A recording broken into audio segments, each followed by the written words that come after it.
nos volvemos a encontrar en otro programa Entrevista, hoy desde el Ballet Nacional de Cuba, y vamos a tener una peculiaridad, y es que el espacio lo vamos a dividir en dos momentos. Vamos a estar conversando con dos figuras importantísimas del mundo de la danza. ALEXEI es mi primer invitado, qué bueno que está con nosotros, además de una gran trayectoria en el distintos ballet, no solamente el American Ballet Theater, donde se encuentra ahora como coreógrafo y fue bailarín, también el Bolshoi, que dirigió durante algunos años, pero de eso vamos a conversar. En primer lugar, quiero saber a qué se debe su presencia en Cuba. Sé que va a montar una obra, Concierto d'ACH, ¿es así el nombre? Yeah. Entonces quiero saber por qué la idea de montar Concierto d'ACH en nuestro país con el Ballet Nacional de Cuba. Since seeing Cuban ballet in Moscow a long time ago, 1980s, I was impressed. I was seeing legendary Alicia Alonso on stage. It was something that stayed in my mind and heart. Since then, I worked in many places in Europe and America, and in every company I met Cuban dancers who were very, very beautiful dancers, very strong. So it was really my dream. After I moved from Moscow to New York to leave, I started to work with Jane Herman, who is a great friend of Alicia Alonso and Ballet Nacional, and she always brings Cuban ballet on tour to the United States. She was also my impresario, and we always talked that it would be so nice to arrange the staging. Now, Vieng Tsai I knew since 2005. There was a year when I invited her to the Bolshoi to be a guest dancer. So when I heard that she's now taking care of the Cuban ballet, somehow everything came together, and we arranged the time, and now I'm here waiting for the premiere in November. Ya nosotros estamos esperando que llegue el mes de noviembre. Lleva varias sesiones de trabajo con los bailarines del Ballet Nacional de Cuba. ¿Cómo ha sido esta experiencia? I've been only 1 week, and it's not enough to really know the dancers. I would love to have more time. I feel that we have very good contact with the dancers. They are eager to learn the new choreography, but it's a difficult process because there are a lot of steps to learn. Sometimes the language, it takes time. Unfortunately, I don't speak Spanish. Anyhow, we understand each other, and we learn the whole ballet. Now we have a couple of days to really work on that. There is a beautiful energy in the company. What I like the most is that there is the energy of women and the energy of men. It creates a very good dynamic. I can say that, of course, the Cuban ballet school is very strong. It has a long tradition, and it's one of the most important schools in the world. But when you learn new choreography, new ballet, you somehow need to change yourself. So the dancers need to learn new way of moving. And sometimes it can take longer. It is hard work. You need to really work hard and focus. And then if it's done well on stage, they can release the energy and just dance. But in a studio, we are very concentrated, very focused. O sea que aunque haya pautas de la coreografía que son similares, obviamente, cada vez que usted ha montado esta obra, que la esté ahora mismo trabajando con el Ballet Nacional de Cuba tiene una particularidad, y es esa manera tal vez en que usted me comentaba de bailar y de asumir la escena de los bailarines cubanos, la fuerza. Yes, I understand this question. It's not easy to answer, because what happens now in the studio, I have my own idea about how the ballet should look, and the dancers have their own way of moving. So it's finding a compromise, because I need to learn their way and they need to learn my way. Now I see the principal man just going for the double assemblée. It's a double turn in the air, very difficult step, or going into the pirouettes. And they do it with such ease, so beautifully. very centered, with a beautiful arms position that I can say, wow, that's a Cuban school that I love.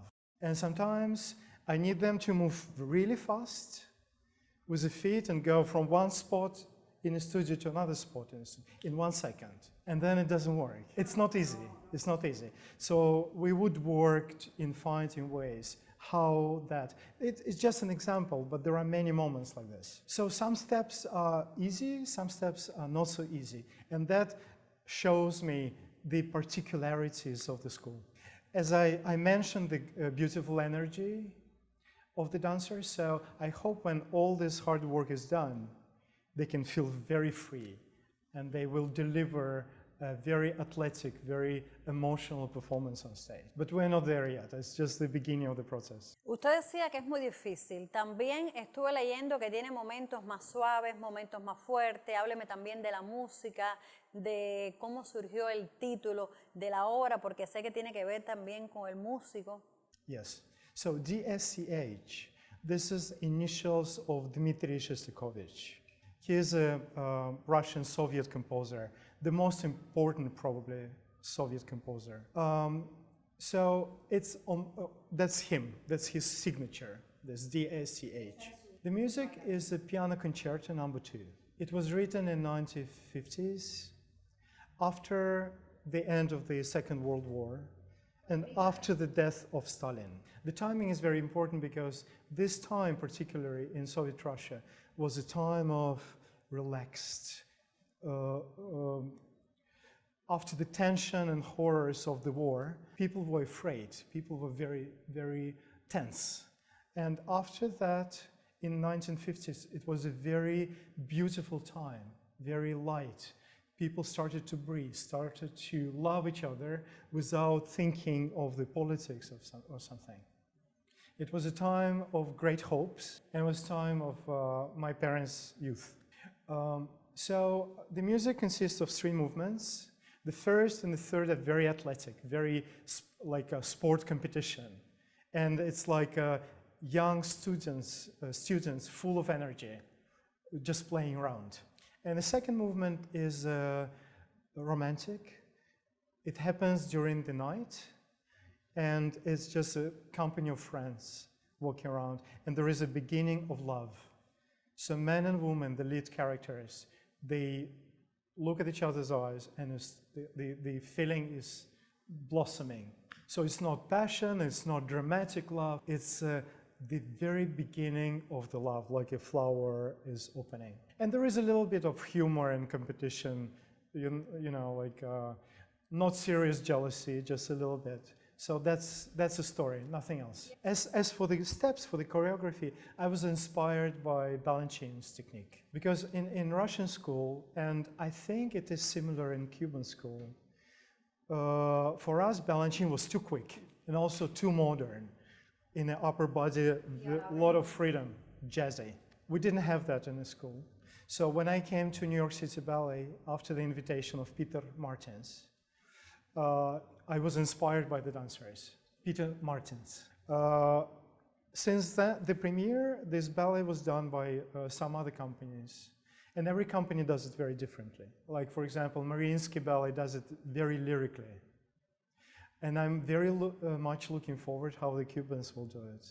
And I think they will inject it with the Cuban energy. And I know that the audience loves ballet here. So this connection between the dancers and the audience is something that might give a sparkle to the work. Sí, a eso me refería cuando le decía que montarlo con el Ballet Nacional de Cuba iba a tener su particularidad. Pero hablando un poco también de su carrera, un poco más allá de Concierto DSCH, sé que ha recibido muchos reconocimientos cuando estuvo en el Bolshoi como bailarín, dirigiéndolo del 2004 al 2008, ahora en el American Ballet Theater como bailarín, como coreógrafo, que es como se está desempeñando en este momento. Cuénteme un poco de esa apasionante carrera. ¿Algún interés especial, digamos, por los clásicos o por el ballet en sentido general, contemporáneo y clásico? I think that my answer would be that I am very interested in classical dance and its potential. I don't think for me matters whether it's a full length or short ballet, whether it's story ballet or abstract.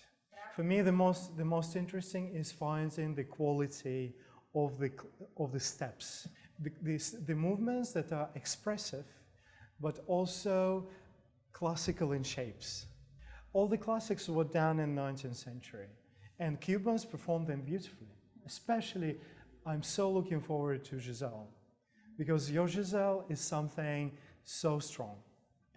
But when I choreograph now, today, I would like the principles of classical dance to continue going into the future, and to find a way to keep them alive, not to do it 100 times exactly the same, but giving them the flavor of today. Also, when I try to produce the old classics from the notes of the choreographers of 19th century, I'm looking for the inspiration for today, looking for the steps that maybe are lost, looking for the combinations of movements that could live again. So for me, it's not a big difference. I just do what the company wants me to do.